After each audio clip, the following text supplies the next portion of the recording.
Welcome back to Swordman Josh Gaming, and welcome back to a deck tech. We haven't done one of these in a while. This is a paper deck tech because I just got done building this deck.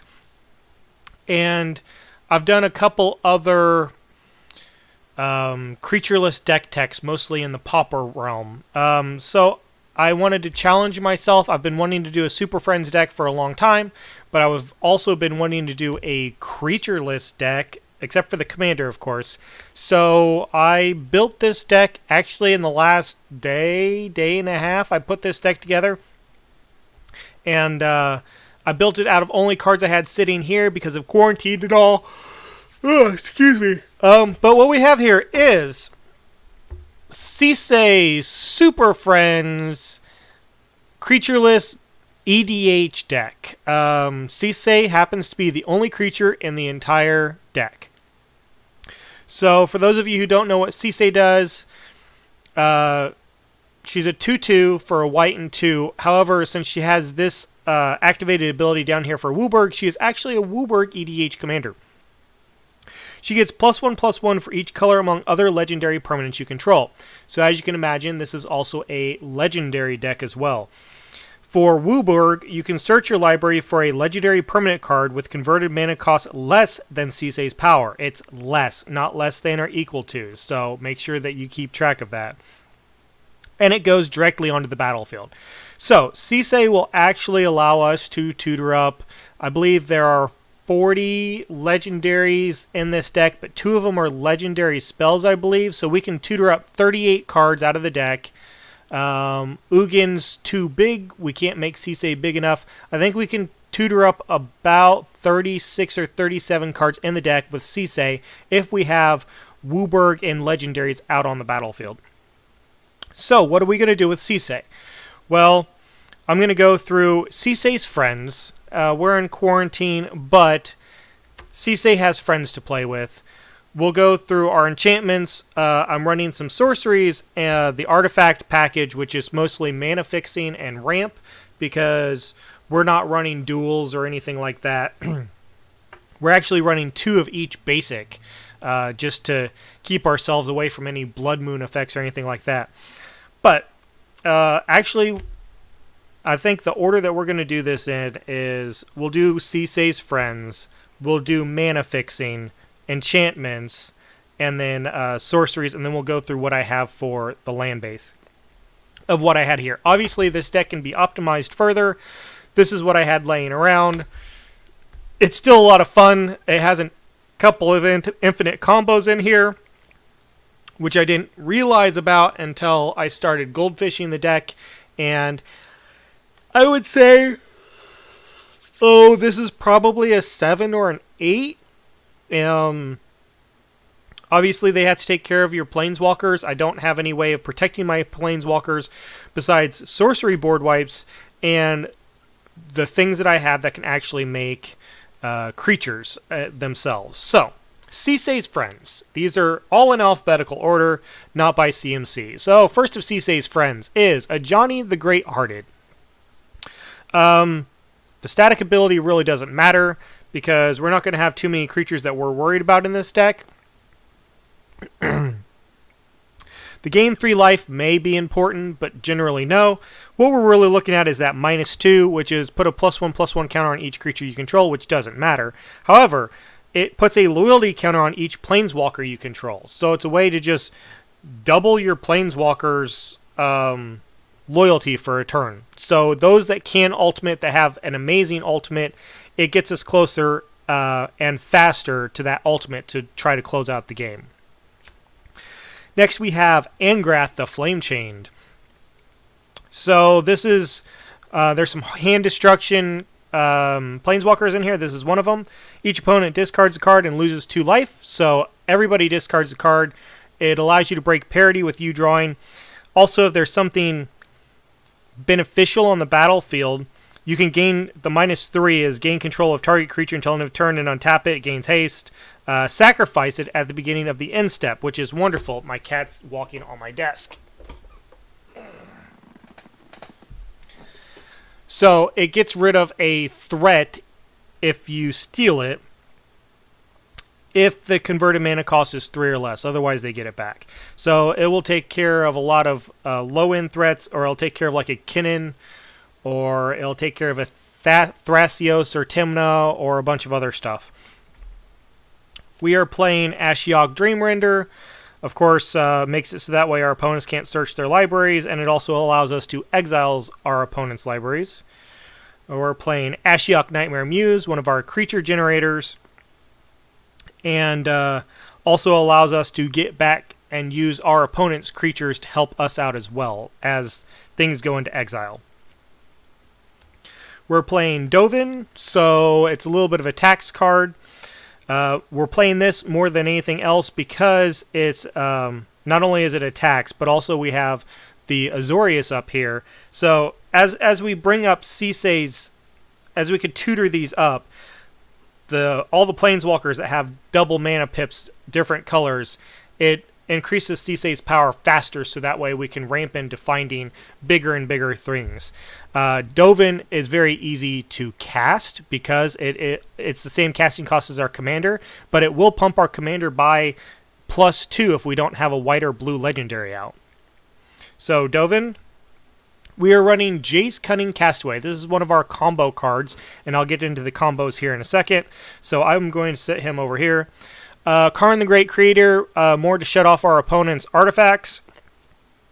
If we absolutely have to, we can use the plus ability to turn non-creature artifacts into artifact creatures, and then we can use a board wipe and get rid of anything that's troublesome. We're running Kasmina to protect our planeswalkers from spells. Can also make 2/2 blue drakes to protect ourselves. It's also a draw outlet. We are playing Liliana Vess. Again, break disparity, make people discard cards. It also allows us to tutor, and the ultimate is absolutely backbreaking if you're playing against some creature decks, because you'll put all creatures in all graveyards onto the battlefield under your control. Let's set Jace up here. We're playing the new Liliana Waker of the Dead. So again, each player discards a card. That includes you, though. Each opponent who can't loses 3 life. So this actually makes us discard a card as well, but that's okay. The -3 allows us to take care of troublesome creatures on the board, so it's removal. So its target creature gets -X until end of turn, where X is the number of cards in your graveyard. And then the -7 is you get an emblem, which emblems are wonderful because they cannot be interacted with in any way whatsoever in Commander right now, or in any format. At the beginning of combat on your turn, put target creature card from a graveyard, any graveyard, onto the battlefield under your control, and it gains haste. So another very back-breaking card. From Ikoria, we're playing Narset of the Ancient Ways. So the +1 ability is amazing because it generates us mana and it gives us life. And being since the only creature in the entire deck is our commander, we can always use this ability to produce mana and gain life for anything we cast. Obviously the -2 is to draw and discard, and then whatever you discard, you can deal damage to, I think it's any target, right? Yeah, to a target creature or planeswalker. So it's removal. And then obviously the -6 is an emblem, which this is one of them that we don't really want because we'd prefer to be able to have that +1 ability. It's whenever you cast a non-creature spell, you deal 2 damage to any target. We're running Narset, Parter of the Whales, so that way we stop our opponents from drawing cards and allows us to go searching for cards. Again, this is for a non-creature, non-land card, so we're always going to find something. We are running Nicol-Bolas Dragon God. This is one of the combo pieces with Jace Cunning Castaway. So you can actually, since Nicol-Bolas gets all the abilities of all creatures, if you have out a Teferi's, so there's 2 different ways to do this. One is with Doubling Season, and one is with Oath of Teferi. Either one of these. Oath of Teferi we can tutor up. But what Oath of Teferi does is allows us to use any Planeswalker's ability twice. Nicol-Bolas gets all the abilities of all Planeswalkers. You have these 2 on the battlefield together. You can plus Nicol-Bolas to make him 5 loyalty. All right, so that's you draw a card and each opponent exiles a card from their hand or a permanent they control. Then you can -5 Nicol-Bolas using Jace's ability, and with that ability, you create 2 new Nicol-Bolas Dragon Gods. What this allows us to do is we can use the first token copy to do the same exact thing, +1 and then -5, and then the other one we can just double +1 and just destroy everybody's board. So we are constantly making 2 Nicol-Bolases, and we're destroying everybody's board with the other sacrificial Nicol-Bolas. So these two together on the board with an Oath of Teferi or a doubling season actually makes it so that way we can go infinite. And then, of course, if they have nothing on their board, the last copy of Nicol-Bolas, you have to get up to 8 loyalty. So you either have to have another Planeswalker that can get him there quicker, or you have to basically wait a turn cycle so you can double plus your Nicol-Bolas, bringing him to 6, and then you can double plus him again, unless if doubling season outs, of course, and then you can do it quicker. But if nobody has any permanents on the board and you're the only one with a hand and with cards on board, more than likely everybody's just going to scoop. So that's our combo win. Oko Thief of Crowns needs no introduction, but also he's a low mana cost commander that gives us green and blue to pump our Sisay up. We are running Ral Zarek, again flipping 5 coins. Hopefully out of 5 flips we get at least 2 extra turns, which allows all of our Planeswalkers to do many wonderful things. We are running Saheeli. Again, it's that static ability that we're really looking for. Whenever you cast a non-creature spell, create a 1/1 colorless servo artifact creature token. This allows us to protect our Planeswalkers. However, this -2 ability can actually come into effect also, because we are running Contagion Engine and Contagion Clasp. The -2 ability will allow us to make multiples of those, so that way we can proliferate our commanders quicker. Our Planeswalkers. We are running Big Teferi, also needs no introduction. That -8 to get an emblem of whenever you draw a card, exile a permanent an opponent controls can be backbreaking. We are running Teferi Temporal Archmage, which he is well known within the CEDH community himself. He's kind of fallen off of that tier 1 platform, but he's still a excellent commander and goes infinite with things like the Chain Veil. I am not running that in this deck because I don't own it, but it allows us to go through our library quicker. We are running Little T, Don't Judge Me, I Can Feel It Now, running 3 Teferis. Yeah, sure, you're a jerk. But here's Little Teferi. Again, it makes it so that way people can interact with us on our turn, especially if we do things like try to ultimate Ral Zarek or something like that. We are running Teo the Shield Mage to give us hexproof in case our opponents have a way to try to kill us directly and not have to go through our little army of dorks, or if they don't want to deal with our Planeswalkers, and also makes us walls to protect our Planeswalkers. Here's another one of our win cons, and you'll see when we get into the artifact suite. Tezzeret, Master of the Bridge. So creatures and Planeswalker spells you control have affinity for artifacts, which is absolutely wonderful. However, where he is a finisher is his +2 ability. So he deals X damage to each opponent, and you gain X life, where X is the number of artifacts you control. I believe we're running 19 artifacts in here, all mana ramp and mana fixing, so that can get out of control quickly, especially if we have, let's say we have 5 or 8 artifacts out, and we have Oath of Teferi out, and we can do that twice. You know, that's 16, 20 damage, and we're gaining that much life, so it can be absolutely backbreaking in that regard.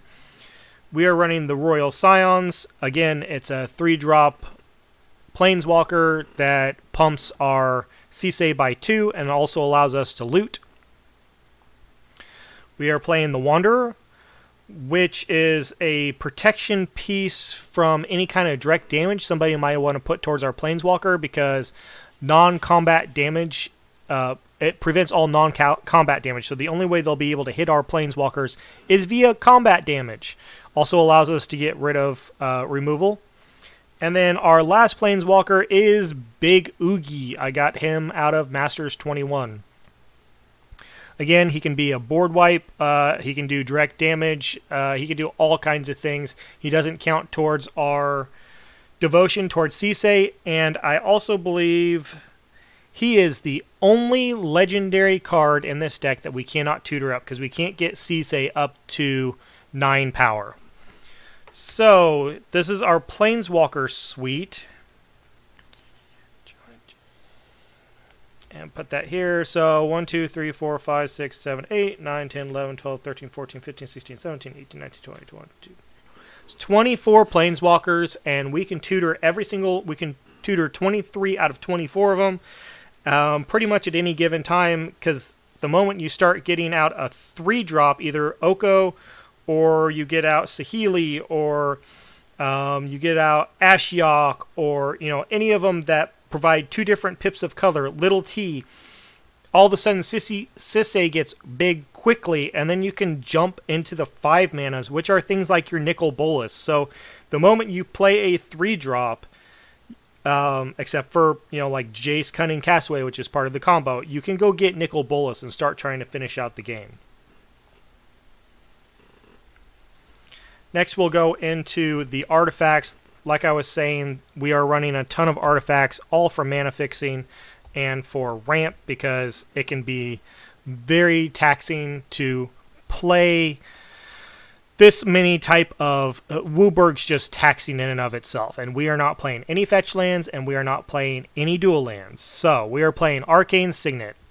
Probably one of the best signets if you're playing multiple colors. Azorius Signet. I think we're playing 8 out of the 10 signets because that's what I owned. So Azorius Signet, Boros Signet, Chromatic Lantern is mana fixing, Chromatic Orrery is mana fixing and card draw. Here's our contagions, Contagion Engine and Contagion Clasp. So like I said, we can use our Planeswalker to make an extra copy of Contagion Engine, and then we could proliferate, then proliferate again, and then with a copy, proliferate and proliferate again, and get 4 loyalty counters on one of our Planeswalkers. Sadly, neither one of them are legendary, so we cannot tutor them. There's Golgari Signet, Gruul Signet, Izzet Signet, Orzhov Signet, Rakdos Signet, good old Sol Ring, and then we are running, since I did open Modern Horizons and it's what I owned, we are running all 5 talismans from Modern Horizons. So there's Conviction, Creativity, Curiosity, Hierarchy, Resilience, and last artifact we're running is Thrawn's Temporal Gateway. This is another way that if Sisay's not on the battlefield, or we get mana screwed with what our colors are, it's a way for us to cheat historic permanents onto the battlefield and not have to worry about what color mana we have, because it's 4 mana, tap it, put a historic permanent from your hand onto the battlefield. So for 4 mana, we could put an Ugin on the battlefield. It works for me.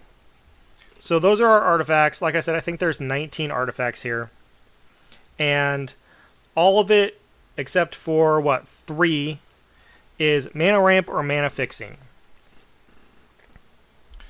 So, next we have our enchantments. Now, the only way that I can make... Hello, Goose, how you doing? I'm doing the deck tech that you're going to play against here soon. The only way that I could do a creatureless deck was... and the reason that this got inspired recently was because of M21 and the shrines coming back. So we are running all of the shrines from M21, including Sanctum from All, and we are running, I think, 4 of the Hondens, which are also shrines. And for flash speed, you're right. So we are running a doubling season. It's flash speed for gateway is amazing. Except normally if you're doing that, it's not going to be a Planeswalker because you wouldn't be able to utilize his ability. But doubling season, of course, doubles all of our Planeswalkers' loyalty when they enter the battlefield. And then, of course, if we are putting counters on them by proliferating, we're putting double counters on them. We're running Fires of Invention. Again, another way to cheat mana costs. It cheats mana fixing. It doesn't cheat mana costs, because we still have to pay, have enough land in play to pay it. We just don't have to worry about the color. Here's our first Honden of Cleansing Fire, so gain ourselves some life. Again, the big thing about all of these shrines, they're all legendary, so we can tutor them all up. And also, if we have 6 of them out, so 5 shrines plus Sanctum for all of them get doubled up. So Honden of Cleansing Fire gives us 2 life for each shrine. We have Honden of Infinite Rage, which deals damage equal to the number of shrines that we have to a creature or player. So again, it's removal. We're running Honden of Life's Web, which creates 1/1 spirit creature tokens that can protect our planeswalkers. That's true, but I can also do it with Hondens. It creates, and they protect our planeswalkers. We're running Honden of Seeing Winds. This is one that you have to be careful with, because this is not a May ability, so you don't want to deck yourself. So at the beginning of your upkeep, draw a card for each shrine you control. There is no May here, so make sure you don't deck yourself. So those are the 3 Hondens so we're running 3 Hondens. Okay. 4 Hondens. There it is. We're not running the black Honden. The black Honden makes target opponent discard cards equal to the number of shrines you control. Didn't really see a point of using a slot for that. We're also running a reserve list card in Humility. So this helps protect our planeswalkers, because all creatures lose all abilities and are 1/1s. So not only does this make it so that way they can only chip in for damage against our planeswalkers, but also it'll just flat out shut down a lot of decks. You're playing a Kinnan deck, oh darn, all of your mana dorks, your Kinnan special ability, they're all shut down. You're playing Kenrith, oh well, your Kenrith's a 1/1 and doesn't do anything. Now, this even shuts down ETB effects. So you want to play something that has an amazing enter the battlefield effect? I'm sorry, it comes in as a 1/1 creature with no abilities, and you don't get an ETB. This will not stop a cast trigger effect, but it does stop all ETB effects. Oath of Teferi. Exile any permanent you want, comes back in, you can double use all your planeswalkers. Sanctum for All, this is what came out of M21. You can, if you have Sanctum for All out, you can get all of your Sanctums out very quickly. Also, if you have Sanctum for All out, you know that you have your Sisay up to a 7 power. But it gets them from the graveyard too, which is a good thing. We are running Sanctum of the Calm Waters. Now, this is a May ability, which is a good thing. So if you have Honden of the Seeing Winds and Sanctum of the Calm Waters out, you don't have to draw so many cards that you're going to deck yourself. We don't have any Shuffle Titans in this deck to be able to deal with it. Sanctum of Fruitful Harvest, also from M21. Sanctum of Shattered Heights, which this is a flex card. Since we have so many in here, we could actually get rid of Sanctum of Shattered Heights, but it is a low CMC Sanctum compared to some of the Hondens, so it allows us to get Sisay's power up quicker, and it also allows us to tutor this quicker. Sanctum of the Stone Fangs, and Sanctum of the Tranquil Light. Our last enchantment is Whirlwind of Thought. Whenever you cast a non-creature spell, draw a card. Everything's a non-creature spell in this deck. Now, what I'm going to show you here is the fact that to bring Sisay's power up, if you don't have any other legendary permanents up and you have Wooburg, you can start in, because we do have 1 CMC legendary enchantment to go get, which will immediately bring Sisay up by +1/+1. We have 1/2 CMC legendary enchantment we can go get, which then of course will bring Sisay up to a 4/4, which then opens the door for all of the planeswalkers that you saw at 3 CMC, plus a whole lot more of the Hondens and the Shrines. So we do have a way of building Sisay from when she first enters the battlefield and comes up in power. Alright, sorceries. You can probably guess they're mostly board wipes here, and they are. We are running Eerie Ultimatum. We have plenty of mana fixing. We're also running fires, so return any number of permanent cards with different names from your graveyard to the battlefield. All of our planeswalkers are in the graveyard. Great, we'll just bring them all back again. Primeval's Glorious Rebirth does the same exact thing as Eerie Ultimatum. Return all legendary permanents cards from your graveyard to the battlefield. Like I said, we're running 38 legendaries. Ruinous Ultimatum, destroy all non-land permanents your opponents control. Just a devastating board wipe. Supreme Verdict needs no introduction. Can't be countered. Best thing about it, why I'm running it. Terminus, running it because that miracle cost makes it really easy to play it. And also it puts all creatures on the bottom of their libraries, so it's not like if they're playing a graveyard strategy, they can't even get them back easily. They're on the bottom of their libraries. We're running Time Wipe. This one's kind of interesting and a flex spot that I would say you could put a different board wipe in here if you wanted to. So this basically returns a creature you control to your owner's hand. We only have one creature. We have Sisay. And then you destroy all creatures. So it protects our commander so that way we don't have to pay commander tax on it, because it's coming from our hand. So that's the reason I picked this one. But this is a flex spot where you could actually put in almost any board wipe you wanted to. And Urza's Ruinous Blast. Exile all non-land permanents that aren't legendaries. So yeah, since we're running a Legends Matters deck, and basically everything we have is legendary, it's a one-sided board wipe. So then the question is, what does it take to make this deck run?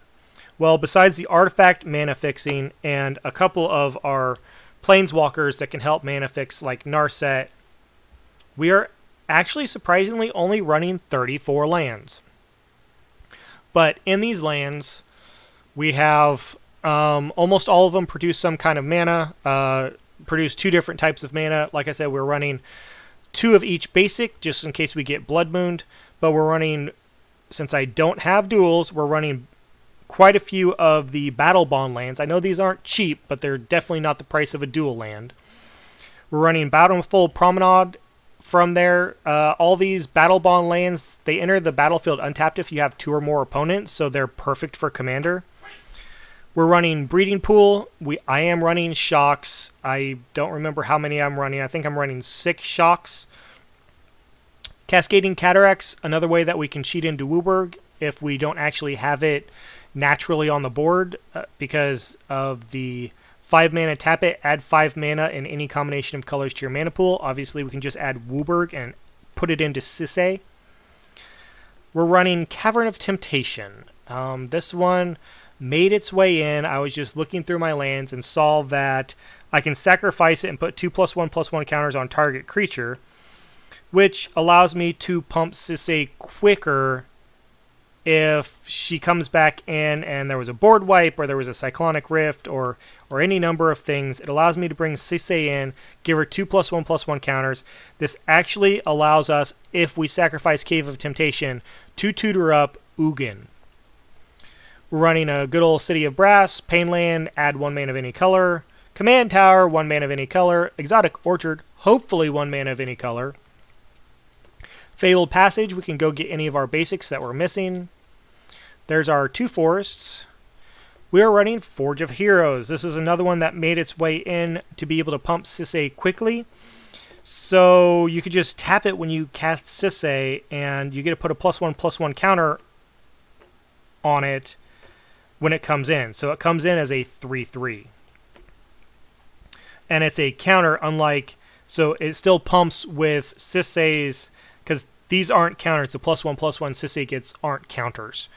This is a counter, so it pumps her even above and beyond what her loyalty is for the number of different color pips you have. Godless Shrine, Hall of Heliod's Generosity in case we need to bring one of our enchantments back, Hollowed Fountain, Interplanar Beacon. we are running all of those Planeswalkers. Add 2 different colors. Spend the mana only to cast Planeswalker spells. So it is actually, if you're casting Planeswalkers, kind of like mana ramp, but also gain a life whenever you cast a Planeswalker spell. Yes, please. 2 gorgeous islands. Karn's Bastion, proliferate card. That's 3 proliferates. If you count a Johnny, that's 4 cards to proliferate with to be able to put loyalty counters on our Planeswalkers. Battle Bond, Luxury Suite. Battle Bond, Morphic Pool. 2 gorgeous mountains. 2 gorgeous plains. I am running 2 Triomes, the colors that I was weak with, that I needed some more ways of making those manas. I did run 2 Triomes, so there are 2 tapped lands in here. We're running Rogran and Savai. So this one's blue, red, white, and this one is red, white, black. I wanted to make sure I had enough white pips in my initial setup so that way Sisay can come down early and be able to start doing things. Sea of Clouds, Battle Bond, Spire Garden, Battle Bond, Spire of Industry. This one's great because we are running so many different artifacts to be able to ramp out and fix our mana. So this is another way to fix our mana. It basically turns into a City of Brass with an option of not getting hurt also by using it for the colorless. But if we have an artifact out, we could pay a life and get a mana of any color that we need. Another Shock Lane with Stomping Ground, 2 gorgeous swamps, a Shock Lane with Temple Garden, and a Shock Lane with Watery Grave. So that's the deck.